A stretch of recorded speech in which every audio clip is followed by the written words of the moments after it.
सुल्तान महमूद गजनी 971 को गजनी में पैदा हुए।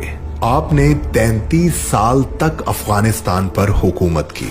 सुल्तान महमूद गजनवी इस्लामी तारीख के बहुत बड़े जंगजू थे। आपने लातादाद जंगें लड़ी और हमेशा फतेहयाब हुए। सुल्तान महमूद गजनवी को हिंदुस्तान में बुत शिकन के नाम से जाना जाता था, क्योंकि आप जहां जाते हुजूर नबी करीम सल्लल्लाहु अलैहि वसल्लम की सुन्नत के मुताबिक बुत तोड़ते चले जाते। जब हिंदुस्तान के राजाओं की अयाशियों की खबर आप तक पहुंची तो आपने इरादा कर लिया कि इस बुत परस्त धरती पर अब परचमे इस्लाम ही लहराएगा। इज्तिमाई नमाज फज्र अदा की गई और खुदा की मदद से एक अजीम लश्कर फतेह हिंद के लिए निकल पड़ा। उधर हिंदुस्तान के पंडितों ने महमूद गजनवी से निपटने के लिए सौमनाथ के मंदिर को अपना मरकज बना लिया। सौमनाथ हिंदुस्तान का सबसे बड़ा और नाकाबिले तस्खीर मंदिर था, जिसकी खिदमत के लिए 2000 गांव वक्फ थे। 10,000 राजपूतों की फौज हर वक्त सीना सिपर रहती थी।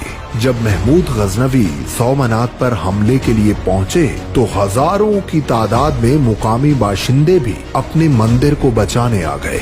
दुश्मनों की तादाद मुसलमानों से कई गुना बढ़ गई। महमूद गजनवी के लश्कर को चारों जानिब से घेर लिया गया।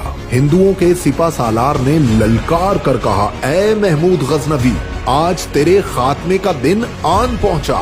आपने फरमाया, ओ बदबख्त, जिस दीन की सरबुलंदी के लिए यहाँ पहुँचा हूँ उस पर मेरी 1000 जाने कुर्बान। तू अपने मंदिर की खैर मना। आपने नाराए तकबीर बुलंद किया और दुश्मन पर टूट पड़े।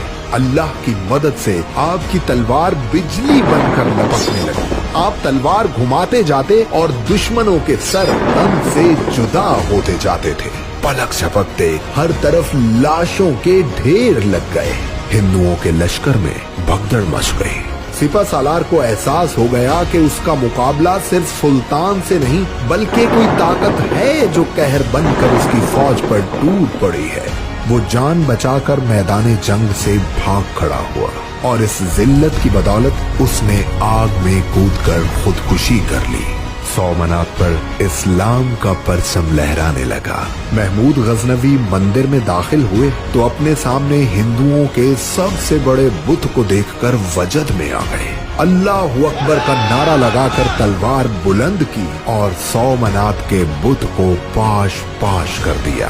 पूरे हिंदुस्तान पर मुसलमानों का कब्जा हो गया, जो तकरीबन 1000 साल तक कायम रहा। सुल्तान महमूद गजनवी इस पूरे खित्ते पर शेर की तरह राज करने के बाद 1030 को इस जहाने फानी से कूच कर गए।